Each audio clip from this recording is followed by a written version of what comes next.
Bueno, era precisamente como dice Maggie, volver a lo mismo, ya no querían. Entonces les digo que solito Iturbide se echó la soga al cuello, no hizo nada realmente por mejorar las condiciones de vida pues de México, sobre todo de los indígenas, ¿no? De las personas que le ayudaron también a esta parte pues de la independencia de México, ¿no? Esta parte triunfante de las tres garantías. Y entonces él solito se echó la soga al cuello, se va a España, y allá estando en España, él, pues hacen aquí un decreto, por así decirlo. Es cuando llega esta parte, lo voy a cambiar un poquito, es en esta parte de el federalismo y centralismo, bueno, la organización política y administrativa con esta nueva constitución y los primeros años de vida independiente. En esta parte es cuando hacen como una, eh, pues no una ley, por así decirlo, pero sí dicen la persona, digamos así, a grandes rasgos, la persona que sea que atente contra la integridad de México, de esta nueva nación, pues va a ser fusilada. Y él no se entera, él dice, pues vamos a vivir la vida loca. Un año después regresa y porque lo llaman obviamente los conservadores, ¿no? Los conservadores eran los que querían nuevamente traerlo, dijo, pues a ver, vamos a ver qué ofrecen, qué hay. Y entonces cuando llega, pues obviamente se entera de que, híjole, soy traidora a la patria y me van a matar. Y eso es lo que precisamente hacen, lo fusilan. Y entonces ya nos quedamos sin obviamente la presencia de Iturbide. Entonces, en estos primeros años de la organización política y administrativa de México, pues sí se sufre y se sufre mucho económicamente hablando. Perdón, políticamente también, porque no sabíamos gobernarnos, no sabíamos qué tipo de gobierno querer. Y entonces aquí es donde entra el federalismo y el centralismo, que obviamente son proyectos de nación completamente diferentes, como lo que tenemos ahora, ¿no? Que unos, pues está el PAN, el PRI, el PRD, ya se hacen alianzas, pero tampoco ninguno tiene un proyecto de nación, porque no sabíamos gobernarnos, no sabíamos qué hacer. Entonces, no había como que alguien dijera, a ver, vamos a escribir bien qué es lo que queremos hacer, porque no conocíamos. Siempre estuvimos, imagínense cuántos años estuvimos, ¿cómo se llama? Con el pie en el cuello con los españoles, muchos años. Entonces, de repente te llega esta independencia y dices, ¿y qué hago con ella? ¿Qué voy a hacer con este país? ¿Por dónde empiezo? ¿Por la administración o la organización política y administrativa o por la parte de lo social? Y aquí, bueno, en la parte de lo social tiene mucho que ver con la actividad que hicimos en la unidad número 2, pues para saber que obviamente los indígenas, que eran los que ayudaron tanto a Morelos como a Hidalgo, como a Iturbide, como a Guerrero, a Allende, todo esto los ayudaron, estas personas los ayudaron y son los que siempre han sufrido demasiado. No hay un proyecto de nación en donde estos indígenas entren, no existe. Siempre los han hecho a un lado y a un lado, ¿no? Me sirves como carne de cañón, me sirves para combatir, pero híjole, cuando yo ya estoy haciendo acá mi estrategia y toda mi organización política y administrativa, ¿dónde te meto? ¿Dónde te voy a poner? Entonces, siempre ha costado mucho trabajo eso. El apoyo al campo siempre ha sido pues muy poco, a pesar de que nos dan de comer. Ellos son los que nos dan de comer y es muy triste la situación de ellos. En otros países como en Alemania, Alemania es un país, digamos, como que pequeño, porque si nosotros no han visto algunas imágenes en donde ponen algunos países en todo el territorio nacional y son muchos países europeos. ¿Sí han visto esas imágenes o no las han visto? Yo creo que sí las han visto. Entonces, nosotros somos un país muy grande, muy diverso y precisamente por ser tan grande y por ser tan diverso y en aquella época pues costaba más trabajo poder organizarlo, ¿no? Entonces, no es culpa ni tampoco de los indígenas, no, tampoco, sino que han sido obviamente diferentes causas, ¿no? Entonces, bueno, estos proyectos de nación tenían obviamente pues miradas diferentes, no se ponían de acuerdo y entonces querían precisamente por eso, querían a un nuevo emperador, ¿no? Pero bueno, pues el que teníamos pues no duró, no valió de mucho y entonces aquí ya se nos vienen problemas bastante grandes, la independencia de Texas y aquí es cuando llega Santana. Santana también lucha en estos últimos años de la independencia, sabe qué es lo que sucede, es una persona pues militar muy importante que va escalando puestos en el ejército y bueno, pues llega a ser uno de los mejores estrategas, pero hay un problema muy grande. Él tenía, o sea, en cuestiones personales, él era una persona que se estresaba demasiado, pero muchísimo se estresaba. De manera que cuando él tuvo aquí 11 veces, ocupó la presidencia, 11 veces, y entonces esas 11 veces iba y venía, iba y venía. ¿Hacia dónde iba y venía? Él tiene una casa hermosa, una hacienda lindísima allá cerca de Coatepec, cerca de Jalapa, Veracruz. ¿Conocen Veracruz? ¿Conocen por esa zona de Coatepec donde hacen un café delicioso? Es un pueblo mágico, Coatepec, está pues, en las montañas, y él tiene una hacienda hermosa que se le llama ahora la Hacienda del Lencero. Está cerca de lo que son las cascadas de Jico, allá en Veracruz, es muy bonito, porque hay mucha vegetación, y a pesar de que hace frío, pues no hace el frío como tal, o sea, con una chamarra puedes aguantar, no un chamarrón, sino una chamarra, una bufandita, aguantas, pero está enclavado en las montañas. Es muy húmeda toda esa zona, es muy bonita, y él vivía ahí, en esta hacienda, que ahora, les digo, ya la puedes recorrer, es una cosa hermosísima, tiene un pequeño lago, se ilumina, eso sí me encantó cuando fui a conocerla, se ilumina solamente con la luz del día, la luz natural. Ellos no tienen ahí en la hacienda del Lencero, no hay luz artificial, de manera que a las 5 de la tarde que cierra para la visita hacia los turistas, ya no puedes alcanzar a ver mucho porque no hay luz artificial en toda lo que es la hacienda. Entonces se empieza como que a oscurecer. Digo, en el verano pues debe de durar un poquito más la luz, pero en el invierno, cuando yo lo conocí en noviembre, pues obviamente la luz baja muy cañón a partir de las 5 o 6 de la tarde y empieza a bajar la neblina. Entonces un espectáculo increíble. Entonces tiene una pequeña iglesia, ¿no? Ahí la hacienda del Lencero. Todavía conservan muebles originales de la época de que le tocó vivir a Santana. Ahí nacieron sus hijos, ahí vivía su esposa, y él cada que se sentía como que estresadón decía con permiso bye y dejaba a lo que nosotros ya no tenemos, vicepresidente, lo dejaba a cargo del gobierno de México, ¿no? Entonces, además México, pues no nada más abarcaba lo que conocemos ahora como México y nuestras fronteras, sino abarcaba muchísimo más, o sea, Texas, ¿cómo se llama?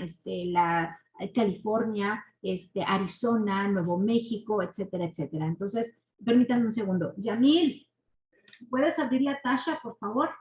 Gracias. Entonces, bueno, pues era muy grande. México también llegábamos hasta, era el territorio de Belice, Guatemala, etcétera. O sea, era muy grande el territorio nacional. Entonces, imagínense, para organizar todo eso, no, pues estaba cañón. Entonces, pues obviamente se estresaba demasiado y se iba a la hacienda y regresaba y otra vez iba y regresaba. Finalmente, la independencia de Texas la tenemos en 1836 a raíz de un tratado de Velasco. Pero, ¿qué sucede aquí? ¿Qué sucede? ¿Ustedes qué saben? Cuando les digo independencia de Texas, ¿qué se les viene a la mente? Si alguien me quiere decir, por favor, ¿qué es lo que primero que se les viene a la mente? Pues que ellos querían ser independientes de México. Ajá. O ¿Y sea, ya no querían formar parte del territorio mexicano. exacto. ¿Y saben quién vivía ahí? ¿Quién estaba viviendo en este lugar? Nadie se imagina, porque creo que eso no nos lo cuentan en la historia, en la escuela. Sí nos lo cuentan, pero luego ni le ponemos atención. Bueno, Estados Unidos ya cuando es independiente, ya las 13 colonias ya se independizaron, ya es una nueva nación, etcétera, etcétera. una cantidad de familias norteamericanas, 500 familias, se acercan al gobierno de México y le dicen, préstanos tu territorio de Texas, ¿no? Porque es un territorio muy grande, no es árido, bueno, no todo es árido porque no todo es desierto, la verdad es que no es desierto, sino que Texas también es un territorio muy grande, muy grande, de los más grandes estados de Estados Unidos. Entonces, bueno, tienen de todo. Y entonces estas 500 familias que llegan a vivir a México con permiso del gobierno, de repente estos ya estaban haciendo vida tranquilamente, ya tenían casas, ya estaban haciendo pequeñas ciudades y esa información llega a oídos del gobierno y entonces le dicen a Santana, ve a ver qué está pasando allá. Y entonces, obviamente, él va y sí, descubre que ya estaban haciendo o sea, ya estaban haciendo ciudades, o sea, ya estaban formadas, ¿no? Ya no era de, ay, me instalo aquí unos años. No, estos ya tenían ahí todo. Y entonces él le dice, no, o sea, aquí no se pueden meter, o sea, les dimos chance, unos añitos, y pues ellos dijeron, pues es que como nadie venía, pues nosotros pensamos que ya habían olvidado este territorio. Y dijo, no está olvidado, o sea, te lo prestamos. Sin embargo, pues hay una lucha, ¿no? Y entonces de ahí viene la palabra gringo. Nosotros somos los gringos, y los gringos, y los gringos. Y si dividimos la palabra, es green de verde, go. Entonces los mexicanos le decían, como tenían uniformes verdes, el ejército norteamericano, le decían, vete, gringo, vete. Y entonces, o ven más bien, perdón, no le decían vete, le decían ven, o sea, que se acerquen a pelear, ¿no? Desgraciadamente el ejército norteamericano estaba muy bien armado y el mexicano no. Al mexicano, o sea, si ustedes ven las imágenes de aquella época de Huarache, ¿no? De Huarache, o sea, todavía con palas y picos, muy pocos armados con rifles. Entonces, los americanos no es que no se quisieran acercar, sino que pues los mexicanos somos como más centrones, entonces le decían, a ver, ven, acércate, gringo, ven, verde, órale, ven, acércate y aquí luchamos. Finalmente, pues hubo sí una batalla, en una de esas batallas, Santana pierde una pierna a el cual le hace una ceremonia luctuosa bastante ridícula a mi parecer, porque la entierra, o sea, le hacen un féretro a la pierna, la pone, y después de eso él sufre mucho con su pierna, tiene como lo decimos, ¿no? Una patita de palo, y literal, tenía una pierna de palo, era muy incómodo para él. Él murió con unos dolores muy fuertes en la pierna porque, pues, el muñón, ¿no? Terminaba arribita de la rodilla, y entonces cuando le hacen su pata de palo, no tienen pues la tecnología como la tenemos ahora, que te la hacen de titanio y ya no pesa y hasta puedes correr y demás. En aquella época no. Entonces se sostenía con un cinturón de cuero. Entonces, imagínense, o sea, se le acalambraba la pierna, ¿no? Lo que tenía de pierna se le acalambraba y pues eran dolores bastante fuertes. Entonces él tenía que tener siempre la pierna en alto después de ese evento que él pierde la pierna. Y de ahí también sale pues, algo que utilizamos mucho para quitar el estrés, como para andar jugando y demás, el chicle. ¿A quién le gusta el chicle? Levante la mano a quién le gusta el chicle. A mí me gusta andar un ratito con eso, andarlo jugando en la boca. Yo creo que todos hemos probado el chicle. Y entonces de ahí sale. ¿Por qué sale de ahí? Es un dato importante. ¿Ustedes se acuerdan de los chiclets Adams, de la marca Adams? Levanten la mano. Ay, seguramente tú sí, María. Sí. Sí. ¿Te acuerdas que eran unas cajitas así chiquititas y que también había en unas versiones un poquito más grandes y decía Adams y había de muchos sabores, ¿no? El amarillo, que era como que el más ocurrido. Venían, creo que si me acuerdo, eran unas cajitas pequeñitas y traían dos pastillitas. Ajá, exactamente. Nada más. Ajá, bueno, pues ese chicle nace, la marca Chiclets Adams nace en esa época. ¿Por qué? Porque Santana continuamente estaba mascando, pues obviamente la brea, lo que es del árbol del chicle, que es del sureste de nuestro país, no tiene ningún sabor. De hecho, el chicle real, o sea, el chicle real de la brea, o sea, bueno, la sustancia del árbol del chicle, es muy dura. No sé si alguien la ha probado, pero es muy, muy dura. Si la masticas, pero no sabe a nada, o sea, no tiene sabor. Y el chicle, o sea, el estar masticándolo, bueno, a veces, bueno, a mí me ha pasado que hasta la mandíbula me duele porque no es suavecito, o sea, es bastante duro. Entonces, él se la pasaba masticando Santana y el general Adams le dice, oye, oye, oye, ¿tú qué estás siempre mascando? ¿Qué estás comiendo? ¿Qué comes? ¿Qué masticas? Y le dice a Santana, ten, pruébalo, es para, pues a mí se me quita el estrés. Y entonces Adams lo está masticando y dice, esto está muy duro, esto no tiene sabor, o sea, ¿esto qué es? Pero le gusta la sensación. Y entonces se le ocurre al general Adams añadirle azúcar o añadirle una sustancia, bueno, pues esencias como la hierbabuena, como la menta, y entonces se crea el Chiclets Adams. De ahí nace la empresa de los Chiclets Adams. Ya no existe la empresa Chiclets Adams, pero ahí búsquenlo en alguna imagen de esos chicles que todavía María se acuerda. Y bueno, pues de ahí nace el chicle, ¿no? Como lo conocemos ahora. Bueno, pues después pasamos a la guerra de los pasteles, que cuando nos acordamos de la guerra de los pasteles decimos, ay, de niña yo me imaginaba se aventaban pasteles. No, claro que no, pero esta guerra es una guerra muy, déjenme decirlo así, es muy estúpida esta guerra, porque en esta guerra de los pasteles en 1838 había ya una gran cantidad de franceses viviendo aquí en México. Y uno de estos franceses, nosotros le debíamos dinero a medio mundo. A todo mundo le debíamos dinero. Le debíamos a Estados Unidos, le debíamos a Inglaterra, le debíamos a España, le debíamos a Francia.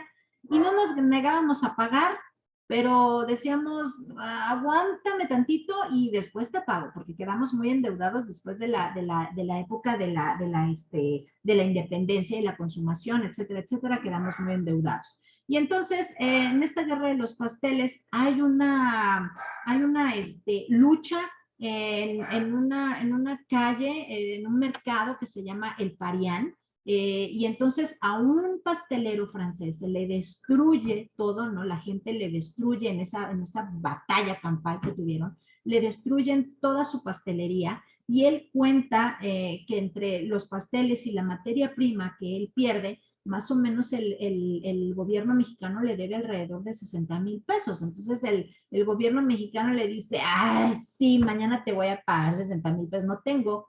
Y entonces él, este pastelero francés, Remonte, le manda una carta a su gobierno y le dice, oigan, no me quieren pagar. Y entonces es como pretexto para que los franceses lleguen a México, ¿no? Entonces, bueno, pues esta guerra de los pasteles es a raíz, o sea, es una guerra que nosotros tenemos con Francia a raíz precisamente de este incidente con este pastelero francés, ¿no? Y bueno, de aquí ya pues está un acuerdo con Charles Boulden, ay, perdón, y los tratados de paz, obviamente con estados, con Francia, ¿no? Y bueno, después viene la intervención norteamericana en 1846 a 1848, que también este es un evento bastante trágico, es donde pues participan los 6 niños héroes, ahí en el castillo de Chapultepec, que antes era el colegio militar. Y por lo que nos dice la historia de los militares, ¿no? El ejército tiene obviamente un archivo histórico en donde muchos historiadores dicen que no existieron los niños héroes, ¿no? O las historias no son como tal. Sí hay registros de estos niños, incluso uno de ellos, su padrastro, era militar y es quien lo involucra en pues, en esta vida del ejército a este niño, no recuerdo cuál de todos ellos era, pero sí hay registro. Y bueno, son niños que no, a nosotros nos lo ponen en la historia de México como niños de 12 años, 13 años, no estaban tan chiquitos, la verdad, o sea, sí eran unos niños, porque pues, eran muy jovencitos, pero no tanto, creo que el más pequeño tenía 14 años, más o menos, y entonces, bueno, pues es la historia que nos cuentan de que, pues ellos estaban castigados de alguna manera en el castillo, Y ellos ven, imagínense, no había edificios, imagínense que todo lo que es Santa Fe no existe, es parte de la geografía como pues el valle, ¿no? Que da hacia la carretera que va hacia Toluca. Y entonces ellos desde ahí, desde el colegio militar, ven hacia Molino del Rey, que todavía existe, esa parte de está aquí en México pasando lo que está antes, después de llegar a Coajimalpa, antes de llegar a Coajimalpa está Molino del Rey, y después ya empieza obviamente la carretera, ¿no? O sea, Santa Fe y todo eso. Bueno, pues desde ahí ellos ven los niños héroes, ven la polvadera que van creando los caballos del ejército norteamericano y dan aviso de la gente que vive cerca de Molino del Rey, Santa Fe, etcétera, etcétera, da aviso al ejército, bueno, al colegio militar, de que vienen los norteamericanos. Entonces no hay nadie en el colegio militar y entonces estos niños dicen, vamos, en lo que llegan, ¿no? En lo que llegan los militares, pues nosotros tenemos que defender el castillo. Y no eran 6 los que estaban ahí, eran más niños. Sin embargo, el nacionalismo que nosotros tenemos y que fue creado en esos, después de estos eventos, ¿no? De las guerras que pasamos en el siglo XIX, pues nos cuentan historias de los niños héroes, ¿no? Que fueran niños que defendieron la bandera mexicana, que uno de ellos se aventó, no se aventó, realmente no hubo nadie que se aventara, no hay registro de eso. Sin embargo, pues nos tenían que contar una historia para creer nuevamente en lo que nosotros somos como una nación, el nacionalismo mexicano, ¿no? Entonces tenemos en algo que creer y todos los países tienen algo similar, todos tienen sus héroes nacionales, ¿no? Bueno, entonces aquí en esta intervención norteamericana hay algo también muy importante que ojalá lo puedan llegar a conocer el Museo de las Intervenciones, así se llama porque es la intervención, te cuentan la historia de la intervención norteamericana, la intervención francesa, la batalla de Puebla, te cuentan el primer imperio mexicano, el segundo imperio mexicano con esta Carlota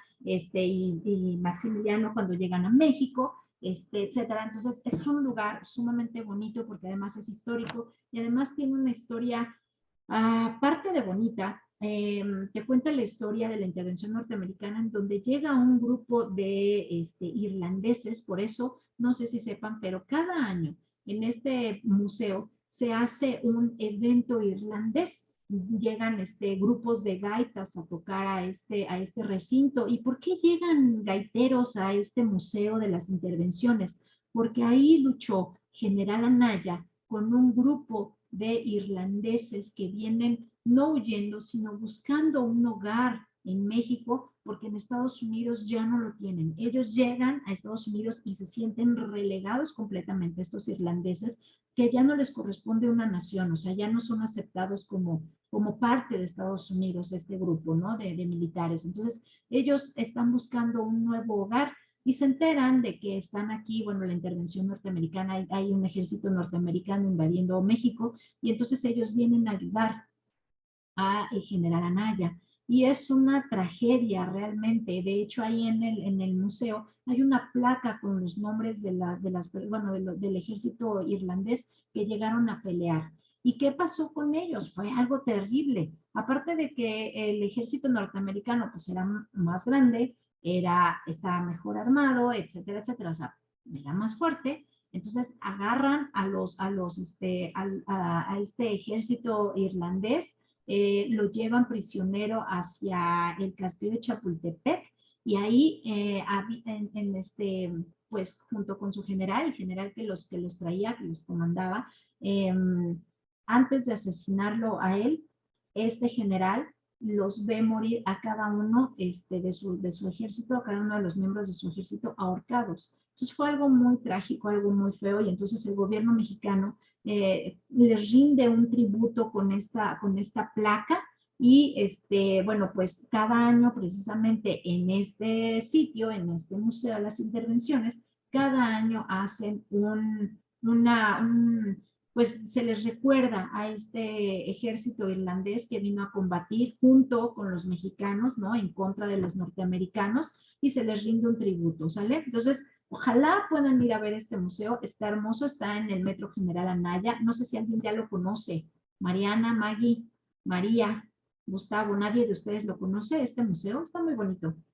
Sí, yo ya bueno, ya he ido varias veces. Está bien bonito, ¿verdad, Maye? Sí, está muy bien, muy bonito. Está muy bueno, además es como interactivo, ¿no? Y ves muchísimas cosas. Mariana, ¿qué es lo que más te gustó de este museo, si es que ya lo conoces?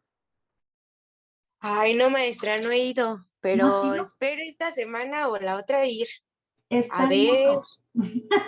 Ojalá, si no es esta semana, igual en las vacaciones de diciembre, puedes ir a verlo porque vale mucho la pena. Igual Gustavo y María, si no lo conocen, está muy bonito este lugar, ¿no? Bueno, bueno, hasta aquí vamos a terminar. No sé si me fui muy rápido, creo que sí, pero creo que se cumplió el objetivo de terminar todos estos temas.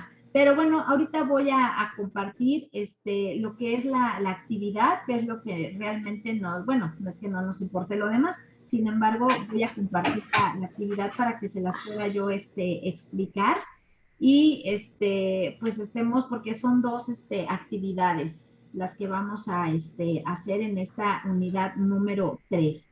Aquí se las voy a poner. Recuerden que siempre tenemos que tener el incidente crítico a la lista. Ahorita lo voy a poner, pero bueno, en este foro de plan de trabajo, no sé si ya lo vieron y creo que nadie lo ha visto. Creo que nadie. Déjenme decirles, aquí les puse un material importante. Espérenme. Bueno, aquí está. Siempre les pongo material, han de decir, ay, otra vez la maestra con este material. Bueno, aquí está su plan de trabajo.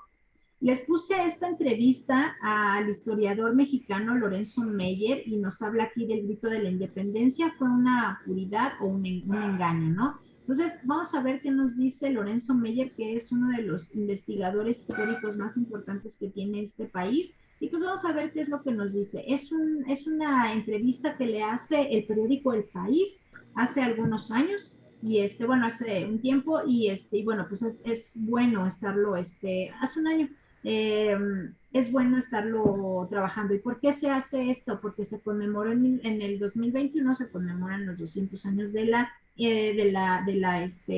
independencia ya real de México, ¿no? La firma del Tratado ya de libertad de este pueblo mexicano.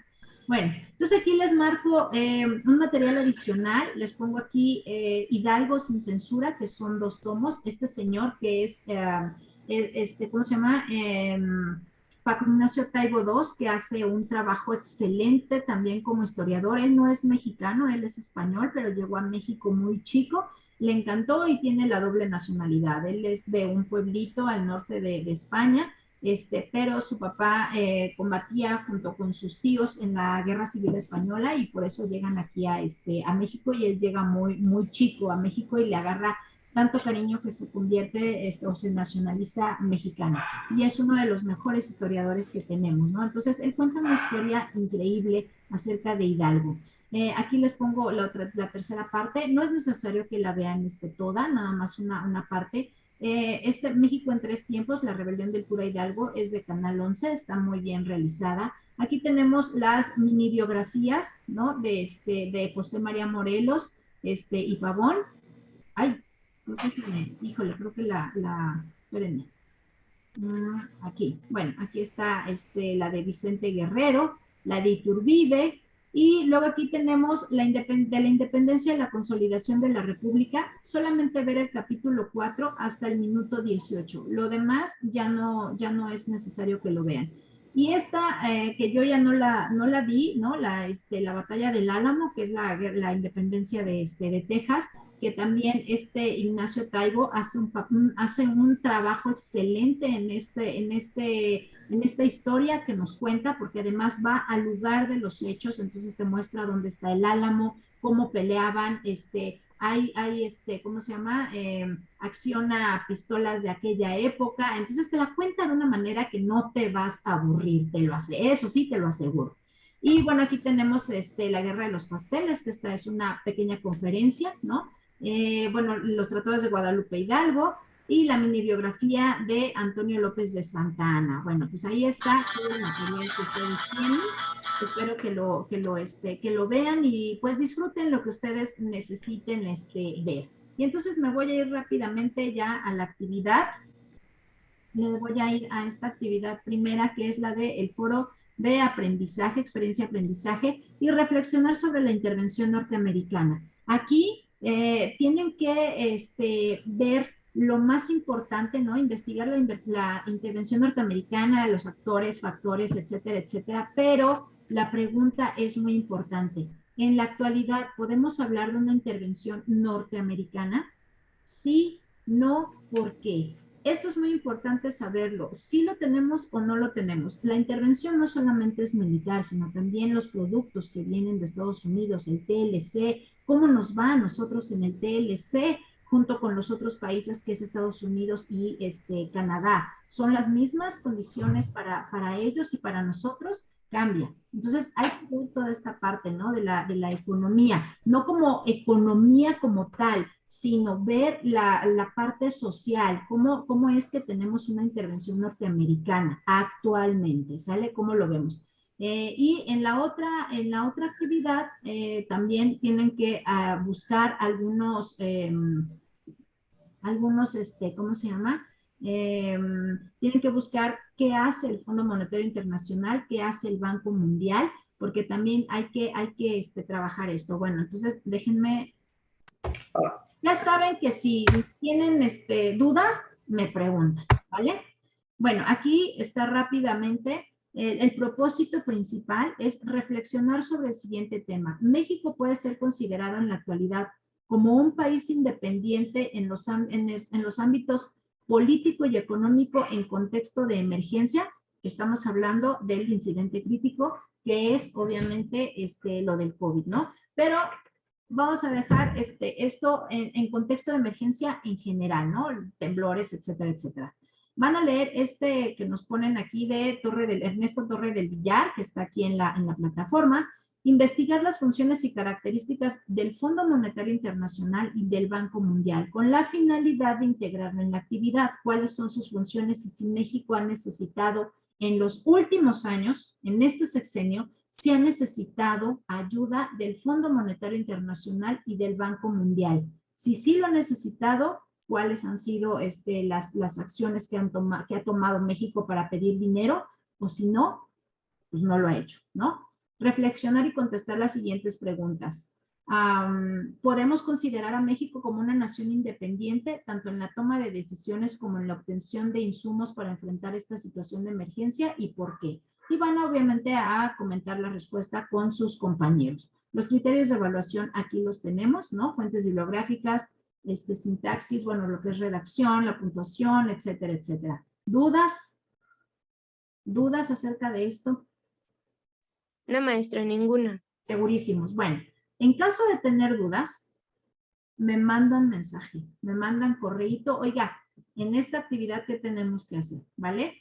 Si es necesario, y el grupo quiere una nueva sesión síncrona, la puedo hacer como la vez pasada, con los 4 grupos y vuelvo a explicar la actividad, ¿vale? Y si no, pues de manera personal lo podemos estar viendo, ¿ok?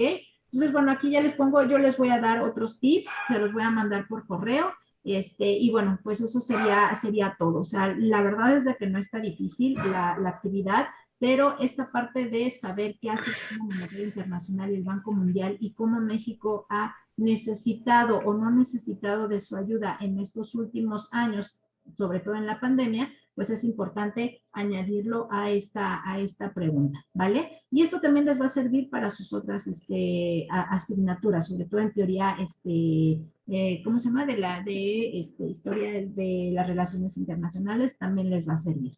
Entonces, bueno, pues no me queda más que agradecerles de verdad el tiempo, el espacio. Me agrada siempre tener estas conversaciones con ustedes. A veces siento que me voy muy rápido, pero pues son muchos temas los que hay que revisar, hay que ver, pero pues se los hago de una forma como que más amena para que no se aburran, ¿sale? Bueno, pues nadie tiene ya alguna pregunta o duda, comentario, ¿ya nadie? ¿No? No, maestra, yo creo que ya cuando vaya surgiendo, pues si hay alguna, le mandaría un correo. Perfecto, muchas gracias. Mariana, antes de que terminemos. Pues es un comentario, maestra. A mí me gusta cómo explica la clase. Muchas gracias. Se hace lo que se puede. No, pues es algo que me gusta mucho y no me gusta tenerlo así, tan cuadrado. Me gusta más bien darle algún chismecito y en el siguiente, en la cuarta, unidad, pues va a haber chismes de a por mayor, porque bueno, aquí ya tenemos a Carlota y a Maximiliano, que bueno, qué bárbaros, cuánta cosa no pasaron estos personajes históricos aquí en México. Pero bueno, pues yo me despido, les mando un súper abrazo. Muchas gracias a los que estuvieron el día de hoy. Y bueno, pues sigamos trabajando, ya falta un jaloncito, ya vamos a tener vacaciones de diciembre y yo espero que el grupo salga muy, muy bien, que bueno, pues que no se vayan a extraordinario y pues les deseo una semana bastante productiva, ¿no? Les mando un abrazo, cuídense mucho, me dio mucho gusto verlos y cualquier cosa ya saben, pues estoy aquí para poder apoyarlos. Nos vemos después, cuídense mucho. Gracias, maestra. Buenas noches. Gracias, hasta luego. Nos vemos, María, cuídense Hasta mucho. luego, gracias. Bye.